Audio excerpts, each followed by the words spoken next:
We do touch on some heavy topics, and you can always check the description for more details on this episode.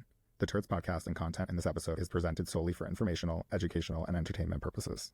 Neither I nor my guests are healthcare or mental health care providers, and we are not licensed or authorized to provide professional medical advice. For more information, please see our policy at TURTZED.com.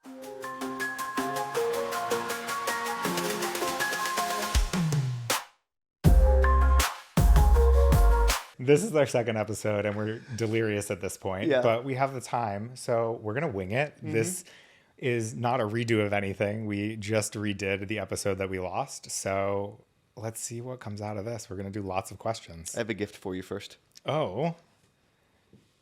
I brought you eye patches.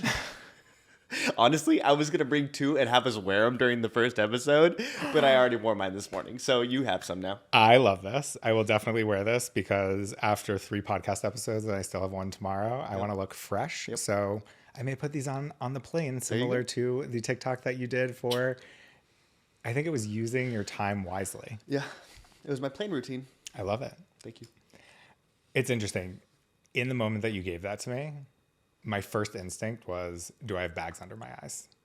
And it's funny. And I had to stop myself from saying it because I don't want to assume someone's negative intent. Yeah. And I can think back to points in my life where someone made a comment about a haircut and they were like, oh, I love your haircut. And I was like, oh, so you didn't like my haircut this morning when you saw me?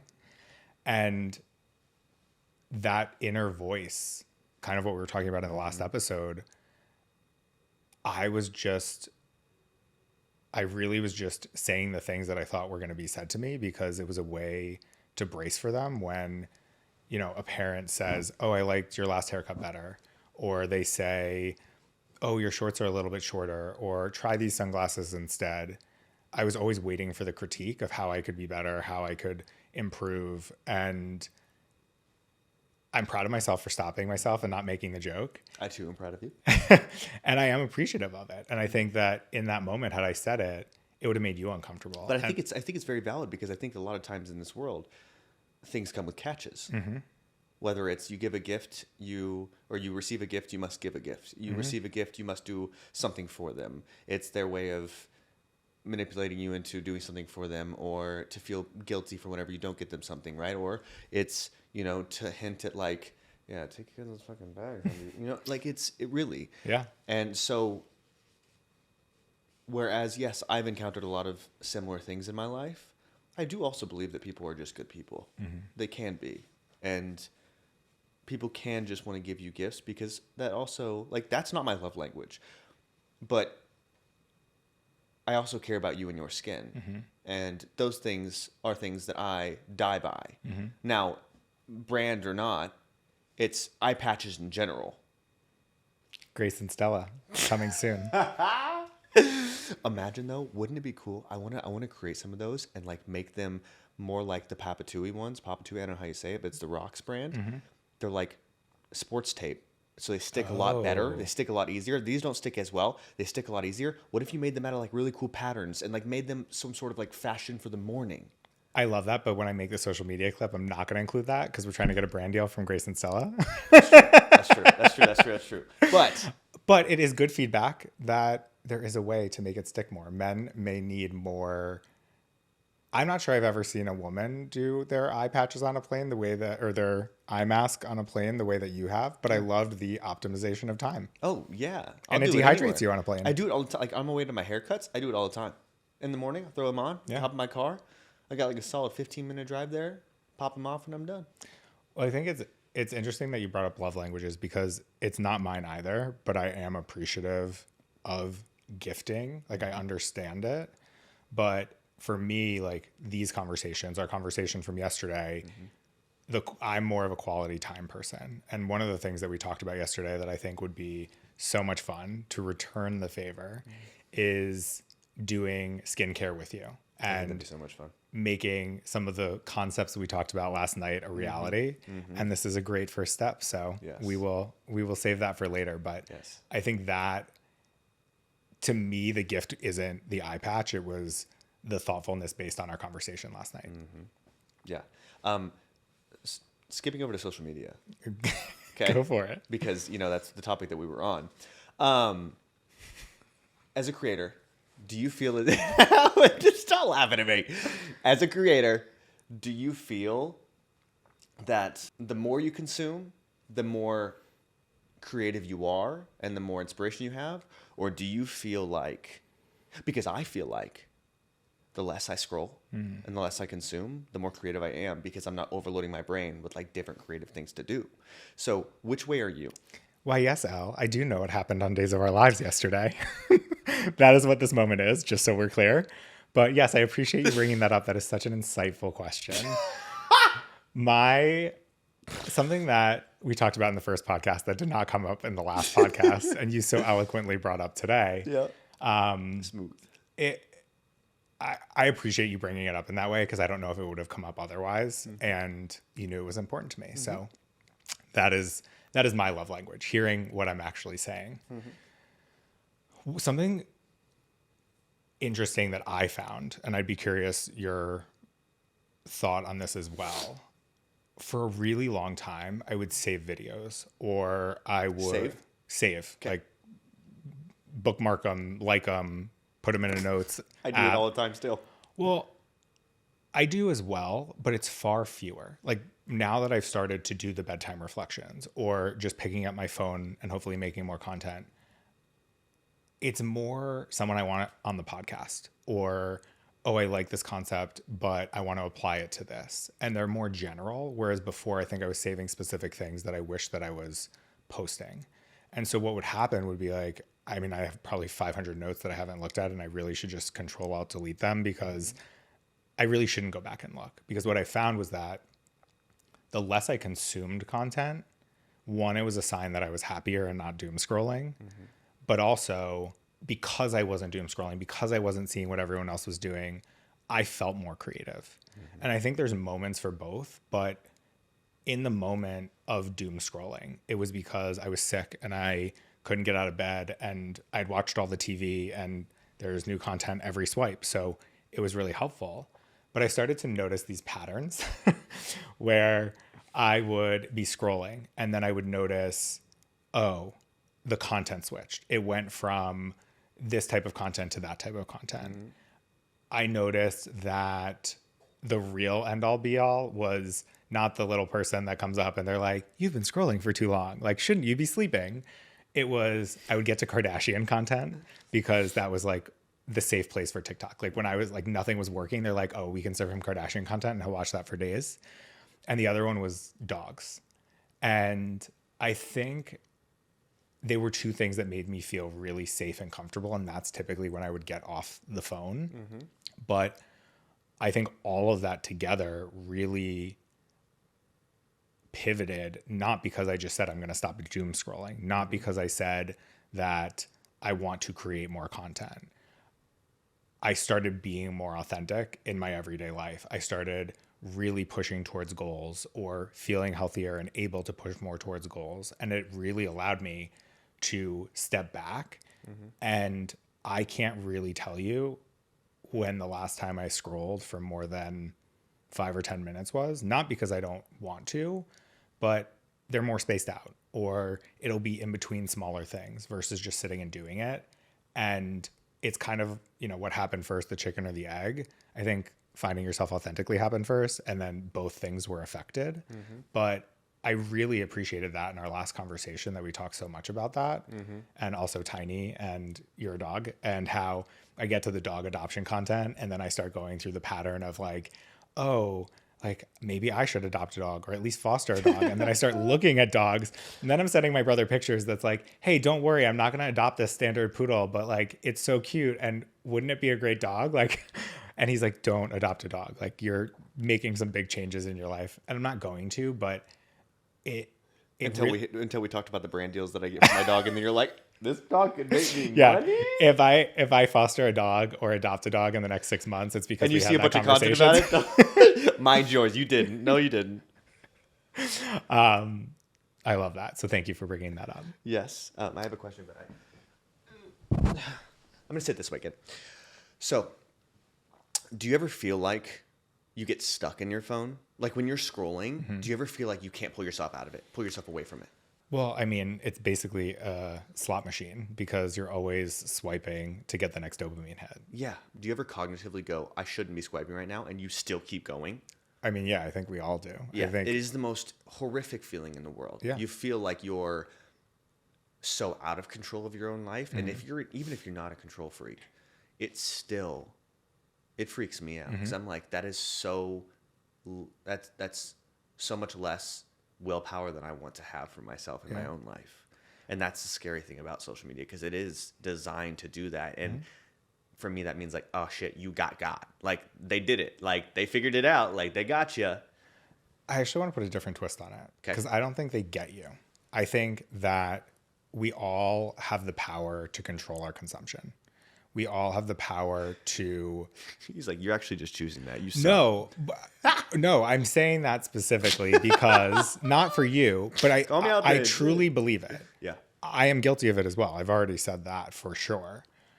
I think the difference is that when you're consuming content in that way, you recognize that something is happening. And I think it's really hard to admit to yourself that that's happening, because if you admit that it's happening, you also have to admit the other side of it, which is I'm depressed, I'm having anxiety, I'm having a mental health issue. Yes. Thank you for bringing this up. And in that case, when you look at it from that frame of mind, I do wish there were more protections or more awareness about mental health, but I don't blame social media companies. It's a business. Right. They're doing, they just did it right. Like that's 100%. They have 112% hit the head of the nail. Fuck. What is that? Nail on the head. Thank you. I was going to say the nail on the hammer. That doesn't work. But they did it. They figured it out. My thing is, and I'm going to pull the curtain back way on my life, is creating content as a creator. If you don't have somebody like a significant other that does it as well, if you don't have a team behind you, it is the loneliest job in the world. You are filming yourself, you're editing yourself, you're posting yourself, you're conceptualizing yourself in the content. It is the most lonely job in the entire planet. And so I find myself scrolling to feel some sort of sense of either belonging, or that I'm not like alone, or that I'm not alone, or that sometimes even being fully transparent, sometimes even looking at my comments, and if I see one comment that's like, I love your content, you're great, that'll set me good for an hour. Right? Like that, I'll be like, oh, okay, people still like me, great. But do you like your content? And that's the whole thing that we talked about last night. And that's what we're figuring. And that's what I'm figuring out now is like, I think for the longest time I did content for the algorithm and for what I thought people wanted to see. And I think I'm finally getting to switch to the content that I get to make and that I want to make. And as we've seen, it doesn't perform as well, but it makes me happier in the time of making it. Now, it not performing as well, there's an initial shock factor, but I think that the more I show up as myself authentically, the better it's going to perform, and the more I'm going to find the people that do enjoy. Yeah. 3 things with what you just said. 1, I don't think it's just creators. I think it's anyone who is an entrepreneur, because I think at the end of the day, every creator is an entrepreneur. Yeah. And what you just described, even before I started making any videos on TikTok, I felt the same way. I felt isolated. I felt alone. I felt like I was stuck in a room trying to make all these decisions. And you've got to clap for yourself every time. Every time. Yep. It is the hardest thing to do sometimes too. And I think the people in my life that have really understood that take the time to say like, great job on that podcast or great job on that video, because they know that there's little connection there. And it doesn't have to just be great job. Trust me, it's not all perfect compliments, but just interacting with it in a certain way. And I think that when you think about your content, as you were just describing, of you've done this first and you want to pivot to this, it is a business. And those are hard decisions to make. And it doesn't mean you can't do both. And I think that idea of, you have to stay in your lane. It's like, there are no fucking lanes. We're making this up every single day. Yeah. Make the content you want to make.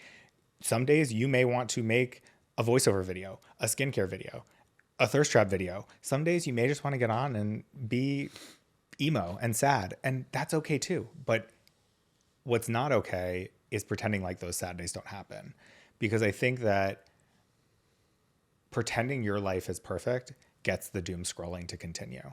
It enables people to say, well, they're doing this, or I'm missing out, or I don't have this, I don't have that. It's like their lives are not all perfect. And I actually appreciate that there are more creators and celebrities and interviews talking about the real struggles. And you can put on the persona of a brand, but you can also be a real person at the same time. Absolutely. And it's showing those imperfections too. Like that's why I keep in a lot of my videos, like if I sneeze, right? Like it's like if I ever, without a doubt, almost every time I spray cologne, I sneeze. I don't know, like it obviously, you know, it irritates the inside of my nostrils. That's going to really impact your future goals. Let me tell you something. It's going to be bad. And me in a perfumery just like... Cut to you having a Zyrtec ad. It's a no-brainer. Zyrtec and cologne. Genius. Love it. Everything, there's always a positive. There is. There really is. And a lot of it's on mindset. And going back to the isolation factor and having to clap for yourself, there are days that you don't want to. And there are days that you feel like you are alone. And there are days that you feel like it's not going to work out. More often than not, unfortunately. But if you do quit, you're never going to find out. And that's the one thing that I keep telling myself. And also all of the people that do look forward to my content, I'm doing them a huge disservice. And I'm to be honest with you, I'm doing myself that started this a giant disservice if I stop now. I'm glad that you brought it back to yourself. Yeah. Because it's not about everyone else. It's about you. Yeah. Not in a selfish way, but you have to be happy with that content. And I think, to your point, the days that you do clap for yourself, the days that you push through that are really hard, for me, it's right after that there's something new to look forward to. And I don't believe that's a coincidence. I truly believe that the more we push through those hard days, and it's not easy, and it may take you a year to push through that hard day. Yeah. But you can make a change. It has to be one step at a time, and you have to be authentic to yourself. And you have to be committed to it. You don't have to, it doesn't have to be an all or nothing, but it has to be an all in. That's it. You have to be committed to it or it's not going to work out. And I think it's really important to point out that alongside the friends that you have that understand what you're doing and then are there to be like, dude, I love that podcast. That podcast was great. The segment that I saw was phenomenal. It's equally as important to have people like yourself in my life who we haven't known each other for very long, but even then you've pressed me into new territory of exploring memories of my life that I didn't really know existed, or you've just challenged me a lot on my ways of thinking, and it has made me a better person already. And so two things. One, I want to thank you for that because you are incredible at doing so. Thank you. In a respectful manner. Those are super important people to have in your life. And I think that if your friends aren't willing to challenge you, or the people that are in your life aren't willing to challenge you, and they see something wrong and just let it happen, they're not truly there for you. Yeah. In my opinion, they're just not. Like, you can have A-level, B-level, C-level friends. Make sure they're in the categories they should be. I have a friend that I grew up skiing with, known her since we were like 4 or 5. Her mom is like a second mom to me. And I sent them the first podcast the day before it was being released. And everything that I read and all the things was like, upload everything early, schedule, send it, whatever, like, fine. So I sent it to them. And they called me and they were both on the phone and they just said, we need to tell you something and it's okay, but we need to give you this feedback because we can't live with ourselves. You can't put this podcast out. It doesn't sound like you. It's great. And it would be a great audiobook, but it's not you and it's missing that. And it changed my life. What did they say the it factor was that didn't involve who you were? No, it was literally like I wasn't being myself. Like it felt staged, curated, okay. The whole 9 yards. Yeah. And the first one was still rough because I recorded it in an hour and had to get it out and the whole 9 yards of that stress. But it was minimum one step better than it would have been had they not said anything. And that has stuck with me for every episode. And I struggled being authentic, and I struggled sharing these stories, and I struggled sharing things that my mom and my brother didn't know. And I have that in the back of my mind of each time that I reach a new milestone, it's because I did something more authentically than I had the day before or the last time I tried it. How do you decipher between, is that the right word, decipher? I don't know. It depends on what you're going to say next. I make up words half the time. I'm not going to lie to you. Decipher is a word. It's just, what are we going with? Yeah, I think it's the right word. So I'm going to continue with that sentence. If I sound like an idiot, good.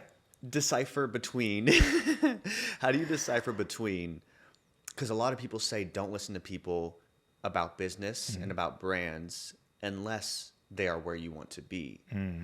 How do you decipher that between listening to those people, and maybe it's because they knew you well enough to say that, but they also haven't produced a podcast? So what is what's the difference? What's the deciding factor of like, I should listen to this person, I shouldn't listen to this person, if they aren't where you want to be? So I think there's a couple aspects to it. One, if you are looking for investment advice or professional advice, there is a component of you should listen to someone who did what you want to do, or did what you're trying to do, or is doing what you want to do, or is doing what you want to do, because they have that experience. So I don't disagree with that. I think where the other pieces that are also important are you listening to someone who truly knows who you are? Are you listening to someone who truly cares about you and has consistently shown that? And there's a difference between somebody who does that, or who knows you, and who, I don't want to say wants to control you, but wants to just put their input. I think I agree with that. I think there's, for me, because people love to feel like they were helpful, right? But it's not always helpful. I think maybe this goes to the next point of where my thought process is does this person actually understand what I want to do? And then your point is 100% correct. And I think that saying of, don't listen to someone who you wouldn't want to be in their shoes, like, generically that works. But what are the other components that go into it? Because just because they're where you want to be doesn't mean that they have your best interest at heart. Correct. Or that they know who you are. Yeah. And so I think in that moment, it was two people that have always cared about me, that I've always trusted, and they were so respectful about it. And it wasn't a critique. It wasn't, this is bad and you should do better. It was, the content is great. The way that you're presenting it is this. And I think we can all agree you want it to be that. And that was the difference in how I heard it, because it came from a place of love, and they knew what I wanted to accomplish, and they were right. Yep. And I have the ability every single time to decipher what advice I want to take and what I don't. And in that moment, my gut instinct said, re-record the whole thing, start to finish. Yeah. Which, good on them. Wonderful for them. Very difficult for you to decide whether you should take the advice or not, though. It's very difficult. It's much easier said than done. Absolutely. But I mean, it goes back to knowing yourself and trusting that gut instinct. I think what I learned the most in coaching, and especially the program that I just went through, is that we all have the right answers. I truly believe we all have the gut instincts. We all know what we should do. It's a matter of if you're willing to do it. No. Every single person. Are you willing to listen to the gut instinct? Well, yeah. We're all willing to do it, but knowing whether or not to do it, I knew that I needed to come here to do a podcast. And this second one, I was like, we have the time, let's do it. It was a gut instinct. You could have said no. We could have just decided that it doesn't make sense, but we had a great conversation, and I figured, okay, we can sit in front of a camera and just talk for, 40 minutes and see what happens. Yeah. Watch this be the best episode. Yeah. But that means you have to come to New York once a month to do these. I'm fine with that. I'm cool with that. An excuse to go to New York? Yes, absolutely. Done. I want to challenge you on everybody's willing to do it. I don't think so, or most people would be successful. I think that everybody knows what they should do. Like, I'll take myself, for instance. I'll at myself. I know that I should be filming at least one skincare video a day, at least one get ready with me or like fashion video a day, at least one some sort of conceptualized or some concept of men's makeup. I know I should be. Do I do it? No. But I know I should be. But you're capable of doing it. I am capable. Yes. Capable and actually willing to is very different, in my opinion. I agree to a certain extent. Okay. Talk to me. I think that you are for sure capable. Mm-hmm. You are for sure willing to. Mm-hmm. I don't think that it is the most authentic content for you. And I think you'd be doing it to just produce more of the content that you have started with. And I think if you found ways to make it feel more like you, and if you found ways to try new things, I do think that you would make that content every day. I think that from our conversation yesterday, and I hope you don't mind that we're talking about this. Please go. I think that you are not the type of person that can cookie cutter, make the same video over and over and over and over again. No. And so that's what it feels like. It feels like you're back at that desk job and just punching in and punching out. And the whole reason you started this is to not do that. You're fucking good. That's great. We didn't even say that. Like, I didn't even talk about that yesterday. But I just put it together from what you said. But that's piece the puzzle. But that's so true. Like, some of the biggest things, some of the biggest hesitations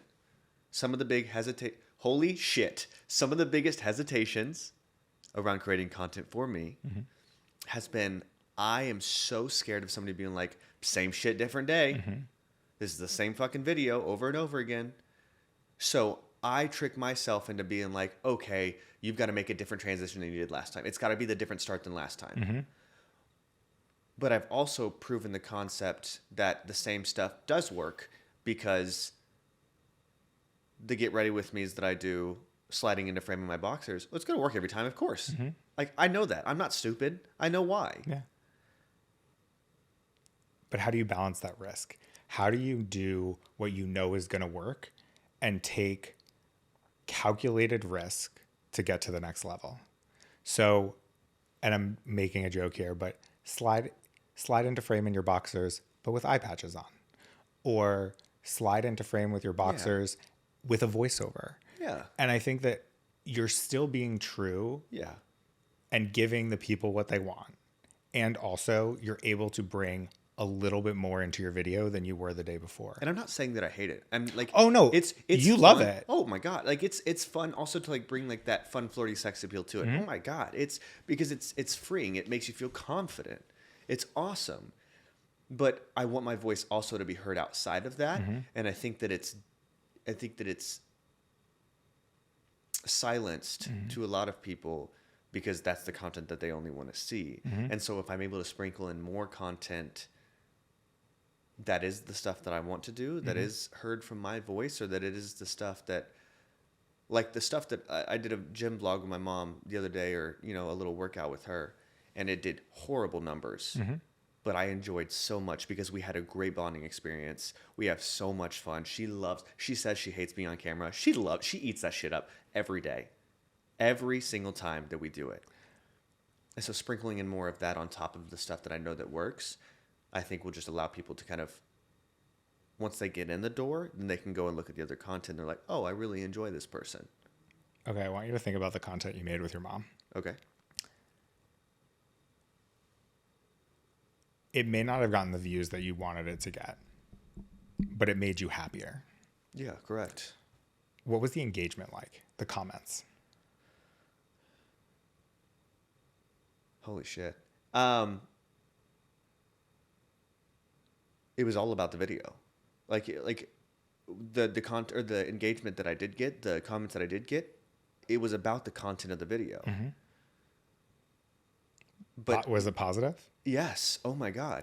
How did that make you feel? It was wonderful, because they were also like mom's so strong, mom's the best, mom's so beautiful, and I love my mom to death, and she deserves all of that and more. So would you rather have that video get 10 million views or 5,000 views with all those positive content? Or comments. You get no comments on the 10 million views. And of course, I'd pick the 5,000 views any day. Well, at the end of the day, that's what's most important.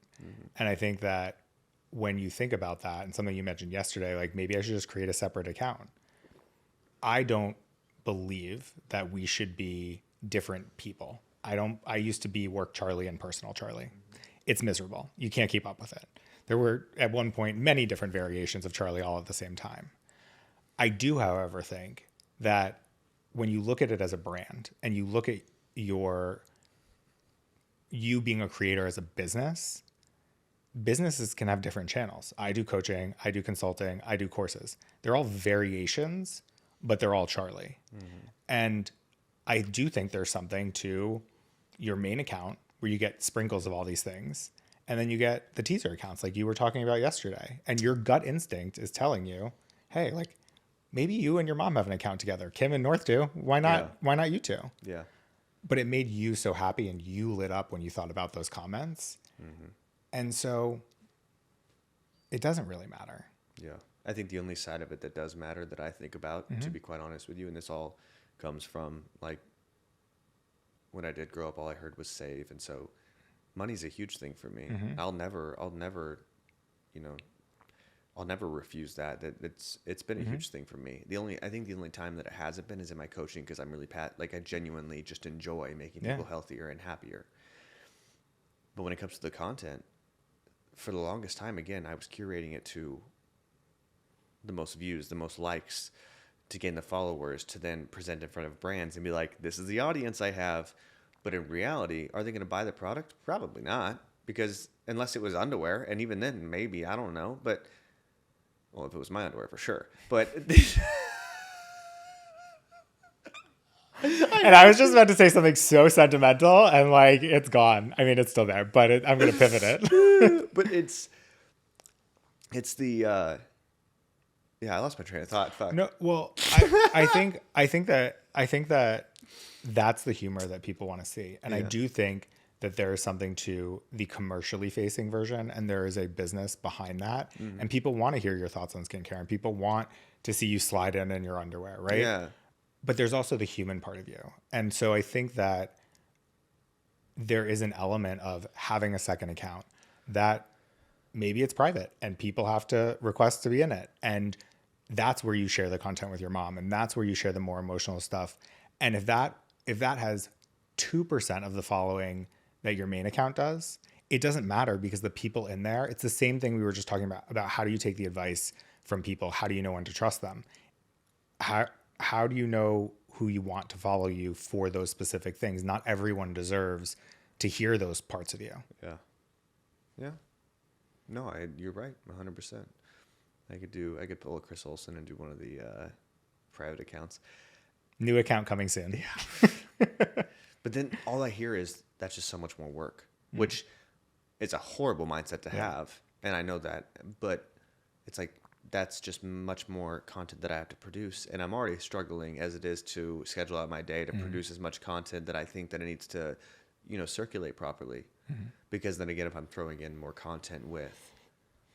But those are the, you pick up the phone in 60 seconds or less to start. Yeah. And you're going to have to grow and make some investments into your business. And that can be scary as well. Oh, for sure. But let's give those fans some answers to their questions. Oh, God. Speaking of being By authentic, the way, he would not tell me these questions. Did not tell you these questions. I tried to get it out of him, and he would not. Well, I know that you can guess half of them. Yeah, probably. Are you single? I'm so nervous. Do you like men? Do you like women?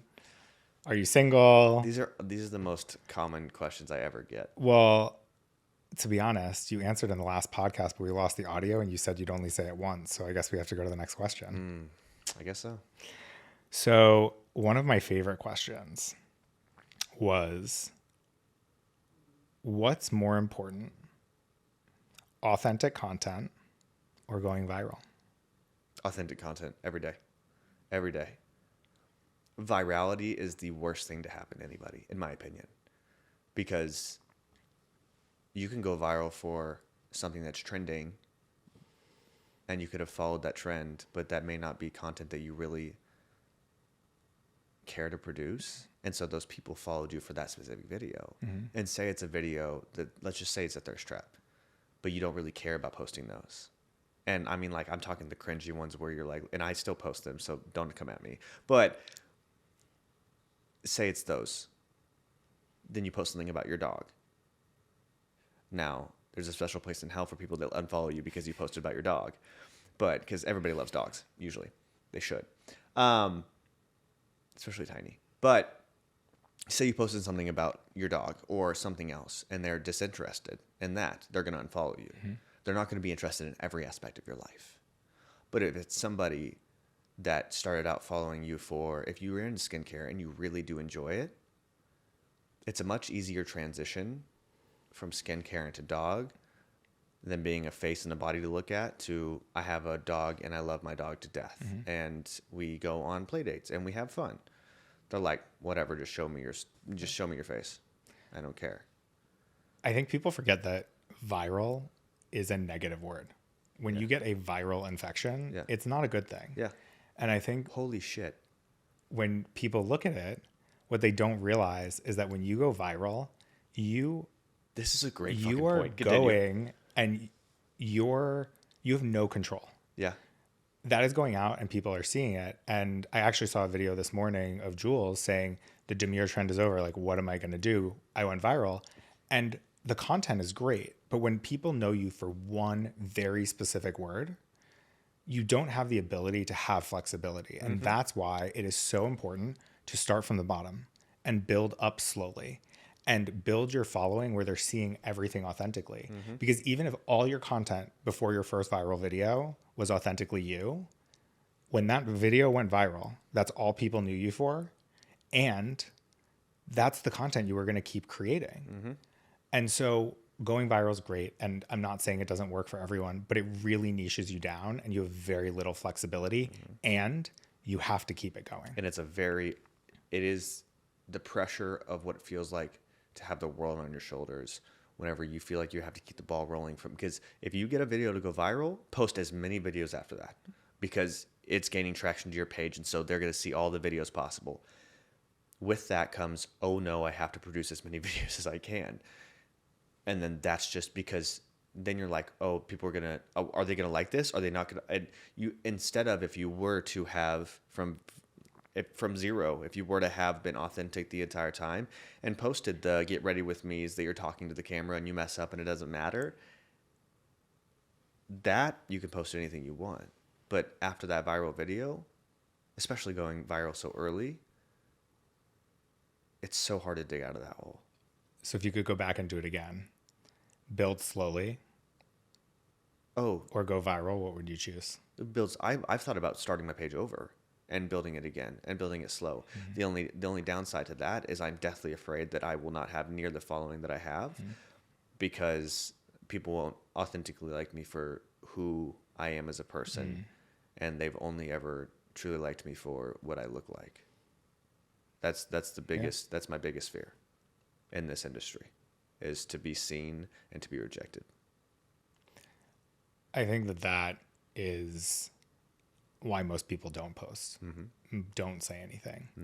And I do think from what we've talked about, there are safe ways for you to explore that of having a second account, seeing what happens, figuring out the game plan to build your business and pivot it slowly to what you want it to be. Yeah, absolutely. Ooh, deep on the first question. I know. Damn, I'm sweating as shit. All right. One of my next questions is, are you a forgiving person or do you burn the bridge? Oh, shit. You can answer what you do and what you want to do if you want. So unfortunately, I am somebody that burns bridges. Not in a malicious way, but I burn bridges. I've burned bridges too. So I do keep a lot of doors open, but there are certain bridges that I burn to the ground. I think this is the caveat to it. I don't know how to keep the door open. And I say that because communication is not my strongest suit. I'll be very honest. I'm not great at communication. I'm very black and white. I'm very cut and dry especially when it comes to business, if somebody works for me or with me, more often than not, it's not the like, good morning, how's everything? It's the, taking a very office stance on this, but like, where's the report at? Or like, how's the report coming along? Like, that's how I am. And people get very taken back by that because they like what are those called? And then like the small talk. What is that called? Like, I guess I could Coffee talk, water cooler talk. Yeah, just like this. They like the small Shooting the talk shit. first. Yeah, and I'm not necessarily like I like to get, again, it goes back to the get shit done method. Like, Yeah. I like to get shit done, and also I feel as if, like, if a partnership is over or a relationship is over or a friendship is over or anything like that, it's over. Like, it's done. And so you close that door and you move on with your life. But I do understand the importance of keeping lines connected to things that are important for what you want to do in life. Yeah. I also think that there is a level of transaction for everything. I think there's transaction for any relationship, any friendship, whether it's emotional, whether it's business, whether it doesn't matter. I think that is transactional in every way. So one, go listen to episode 9 with my friend Katie, because we didn't talk for several years. And then now we talk every day. Okay. Did you just give me homework? I did. But I say that because I don't think there are very few things in life that are so damaged that they can't be repaired if there's empathy. And That's what I'm working on heavily right now, is having empathy. yeah. But I've now feel like I've skewed too far into the empathetic side. And now before I have an action or before I take action, sometimes I already feel the emotion that person has, and I'm scared of how emotional they're going to be, and then I avoid the conflict. When I used to be like, doesn't matter, like, it's done. Well, I think it kind of goes to what you were saying about The Office. I'm actually the type of person that's like, let's get shit done and then we can chit chat. Yeah. Like, I don't want to warm up with chit chat and then try to get into stuff. Let's get the business done. The faster we get the business done, the more we can have fun. And I think that that's often misunderstood. But because of where work has gotten to, where people are working 40, 50, 60 hours a week and maybe also having another job just to be able to afford the basic cost of living, we have lost Which is free fucking time. wild. So the only place that you have the ability to make friends is at work. And I think companies have taken advantage of that, of like, we're family and we're all friends, and all of that's, it's like, no, this is a place of business. Yeah. We are doing the business. We don't need to be friends with the people we work with. We need to be able to work together. And those two things are very different. And I think that if the livable wage was higher and if people were getting paid appropriately for the work that they do, then they would have the ability to go out and get those third spaces back and have home, work, and the place where you have community. And I think that is truly what's missing. But we don't have that because at the end of the day, the billionaires of today are not investing in those things the way they were in the early 1900s. Well, and I think that's part of the reason why I have not been great at communication in the last couple of years, is because I lost that ability to a degree. Like, I used to be forward facing with people all the time. And now as a content creator, I am by myself all of the time, creating for myself. I mean, Tiny, but she doesn't talk back. I talk to her most of the time she's sleeping. I know, lazy, but get a job. But she, talking about her now. But I think I lost a lot of that ability to communicate properly. And so to answer that question, I have, in the recent years, burned more bridges than I'd like to admit. But I would like to be able to have the opportunity. No, I would like to be able to have the skill set to keep those doors open in an amicable manner. That reflection with an apology and shared reflection will get you really far. Goes a long way. Yeah. Let's do some quick hit questions. Oh, shit. Some of these are mixed in of questions people asked and then also ones that I had. Okay. Are you going to make another workout plan? Yes. Coming soon. Coming spring 2025. Yes. Summer. It's gonna be summer. Summer bodies beware. Oh, you got to do it now. Summer bodies beware. So, summer bodies be. Yep, that's it. That's the thing. We're doing all the marketing today. Yep. What's the video that you created that is your favorite and the one that warms your heart the most? Two separate ones. And rule number 1 of sales and interviewing, don't ask double stacked questions. What's your favorite video? My favorite video. Oh, man. I think my favorite video recently is a tie between the one I did of my dad and I, or putting Tiny's boots on, because it was so fucking cute. Oh my, I can't. They have something called Wag Willies. They're like, or Wag Willie, like the Wellies or something, Wellingtons. You know what the Wellington boots are? Okay, so they have a Wellington boot for dogs, and they're by like I think it's called Wag Wellies. Oh my God. They have a pink version, and she has a pink fur coat. Shut up. She would look so cute, and I might buy them. Probably going to. Sounds like Tiny needs some get ready with me's as well. Okay, so I was thinking about this concept, Fashion Fridays, and doing like every Friday, setting my camera up and putting her in a different outfit. Fashion Fridays for her. Done. It's super easy, super simple, but she gets to show herself off a little bit. Well, also, Tiny's not going to work 7 days a week, so one day is probably as much as you're going to get out Honestly, of her. probably. What is the video that you'll never forget? I think the video that I'll never forget is the video that took me from 30,000 to, or the videos, the set of videos, because there's a couple that went viral on Instagram, took me from 30,000 to like over 200,000 in a matter of 2.5 weeks, because it showed me again that virality is not everything. And truth be told, I wish those didn't go viral, because I would love to still be at 30,000 followers, because my audience, my community was so fucking strong.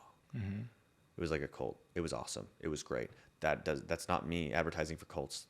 That's going to be out of shit. You had a great community. I had a great community. It was insane.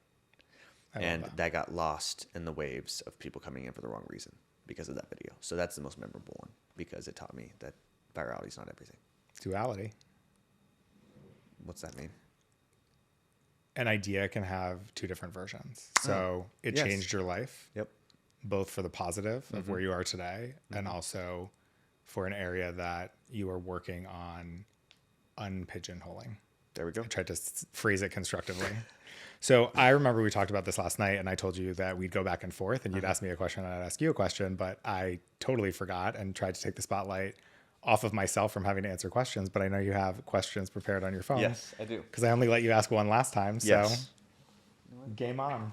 There it is. Okay. Take a sip of water before we do this. Don't want that vocal fry.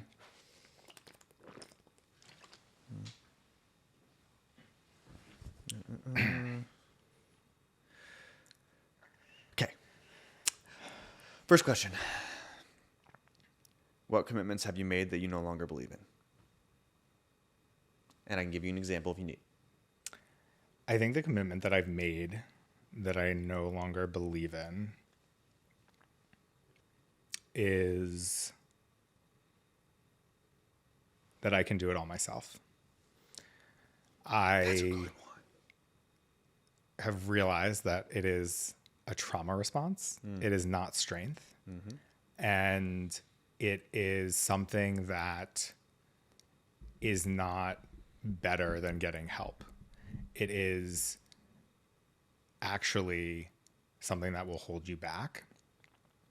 And I have also learned that, as we talked about earlier, you have to make sure that you're getting the help or question answered or whatever it is from the right people that you have built trust with, not just because you're desperate to make a change and you'll take the advice from anyone. Hell yeah. That's a great answer. Thanks. I'm not even gonna. That's a great. I'm gonna leave that there. That was good. I love that. That was so good. Okay. What talent do you have that you currently aren't using? My humor. I feel like I have a sarcastic humor that I don't share because I think that in some ways feels more intimate than sharing something deep and meaningful. I've even seen like as we've been together the last I don't know day, there are times where you've like made a joke, but you've like announced it before. You're like, I'm just making a joke here. I'm like, you don't have to say that beforehand. Like, I'm gonna get the joke, and if I don't, fucking shame on me. Well, they can be pretty hard. I don't think that I'm making fun of someone, but I think in those moments, like, Dark humor. I don't know you that well, so I get uncomfortable, and I don't want to offend you. Do you like dark humor? Yes. I love dark humor. I mean, when greatest. my grandfather came home from the hospital and was on hospice, and they said 24 hours, maybe 36 at most. And we're sitting around the table. I'm like, it's day fucking 11. Like, what is he a menorah? Like, why is this oil lasting for 11 days? Yep. And everyone paused for a second and couldn't believe that I said it. I don't think I could believe that I said it. And then we couldn't stop laughing about it. And I think that humor is what gets you through. That's what, when my grandma was in, two things. When my grandma was in the hospital, they thought she was going to pass, like, you know, in a couple days. And it was weeks later, and she was still in the hospital. And my grandma said something to my dad, and my dad couldn't make the decision, or something happened. And my dad looks at my grandma and goes, "You were supposed to be dead by now. We don't know what we're doing." And everyone laughed, even my grandma, because it was just so funny, like breaking that silence. And then at her funeral, spoiler alert, she did die. And at her funeral, I love you, Grandma. And at the funeral, she knew that. I spoke at her funeral. And I got up there and I said, well, I've always wanted to do public speaking, just never imagined this would how it would be. And I laughed. Not everybody did. But I sat down. My dad was like, that was hilarious. And I was like, thanks. I can relate. When my grandfather died, my grandmother had dementia. Yeah. And we had asked her what she wanted to say. She could kind of understand, and we wrote it down. And I did not want to say anything. And so I got up, and my contribution of statement was, since I'm her favorite grandchild, I am going to be reading her comments on. And everyone laughed. And we just had a special bond. And I think a grandparent always has a special bond with each grandchild. I just happened to be the first. But it's those moments like, yes, you're going to be sad, but also they wouldn't want you to be sad forever. I've got 3 more questions. Go for it. Okay. So one is no, I'm not going to ask that one yet. One is,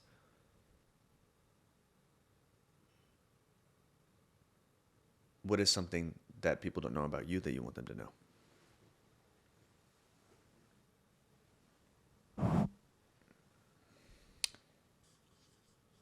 A few years ago, I would have said that I actually have a heart and that I'm not just some cold-hearted guy making business decisions. And now he said, fuck it, I am cold-hearted, bitch. I'm an ice queen. well, I think both are true. Okay. But I think, I don't know that there's anything that I want people to know. Not because I want to hold something back. I'm open to sharing it. I think that what I'm hopeful for is that I continue to get the opportunities to create a space to share more thoughts where it can incite change, whatever that is, whether it's taking the risk of starting your career of your dreams, or something more philosophical, or just sharing a story that was very difficult for me at the time that can hopefully help someone else get through a difficult time. So I don't think it's that there's anything that I'm not willing to share. I think it's more, I feel like I'm in a place where I want the opportunity to share more because I never wanted those opportunities before. What is the biggest goal you have? My biggest goal is to one day, even if it's only one day, host the morning show with Kelly Ripa. That is like my dream. You will. You will. Do you know them? If so, please put in a good word. I'll shoot her a text real quick. I am connected. Actually not. Excuse me. There was one other question I had. When was the last time you truly felt loved unconditionally?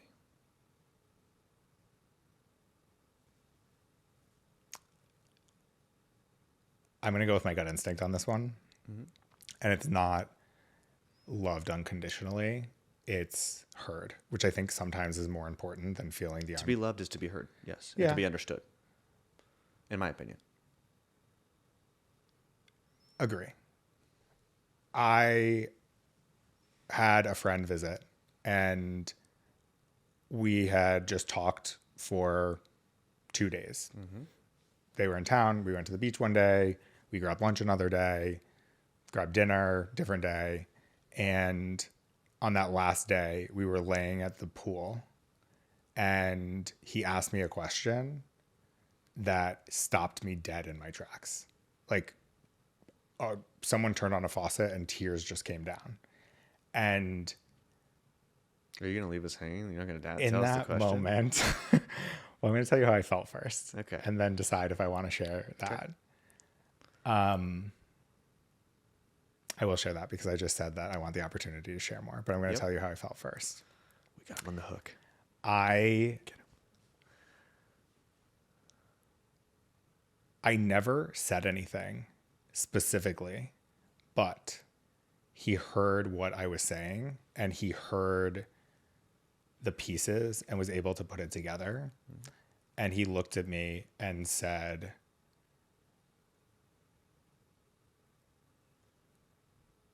"When did you first feel like your dad didn't love you?" It was the first time someone actually asked me that. Mm. And the podcast had been out for a while, and I didn't share that many details. Mm-hmm. But it wasn't even about the question, and it didn't even matter what the answer was. It was that he could pick up those pieces of it and ask a question he thought was insightful based on it. Mm-hmm. That was very accurate. Mm-hmm. And I hesitated to answer when you asked what was the question, because, well, one, I'm like 99% sure that's the way he asked it, but it was along those lines. Yeah. But it doesn't really matter what the question was. Yeah. He could have said, "When did you first realize you loved laying out in the sun?" Yeah. And if I'd never talked about that before, but they were able to put those pieces together from listening, it was a moment of realizing that I had unconditional love before, but if I opened up and shared things with new people, mm-hmm. that I could build new connections, and I didn't have to be afraid that they would go the way of other connections I had built before that had gone horribly wrong. Yeah. I love that. I want to say one thing.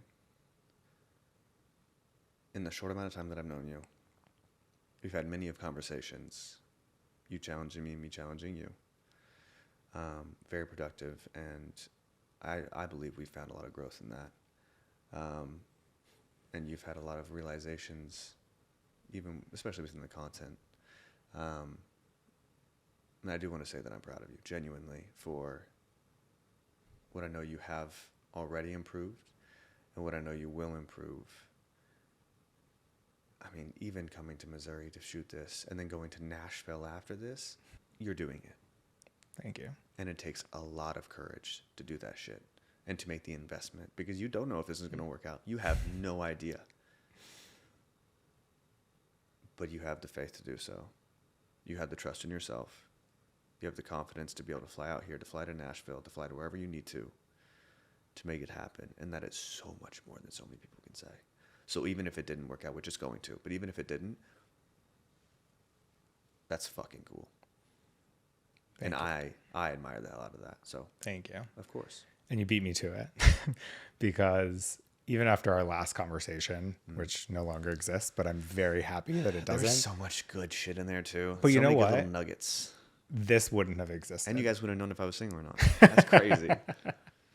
Well, none of this would have existed if that didn't happen. You're right. And you shared something different in the first episode that made me feel really seen and encouraged me to keep doing it, because when I do this, it's all about the guest. I want it to be your story. I want you to share.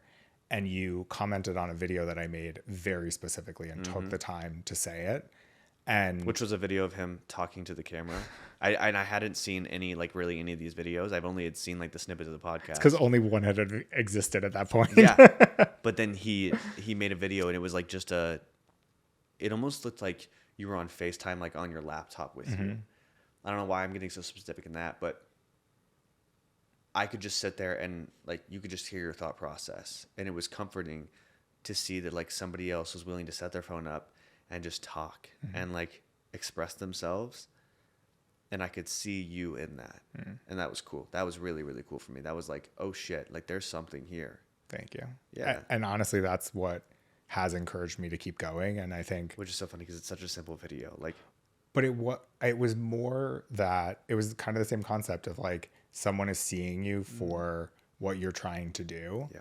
And I am very appreciative, one, that you said yes to the first podcast, but that you also said yes to the second version of the first podcast. Yep. And thank you. It's been awesome. And I appreciate finding someone that is willing to push me as much as I'm willing to push them. Yes. So thank you. Thank you for all of these episodes and for hanging out and chatting. Thank you for having me on. Do yourself a favor and hit that subscribe or follow button, because trust me, you won't want to miss what's coming next. And if today's episode got you thinking, laughing, crying, or maybe even rolling your eyes, write a review and tap to rate. Now let's be real. This convo doesn't end here. Hit us up on socials and don't be shy. Slide into our DMs. We love to connect. Thanks for hanging with us today, and catch you on the next one, because our journey together is just getting started. Remember, stay curious, live authentically, and keep turtzing it up.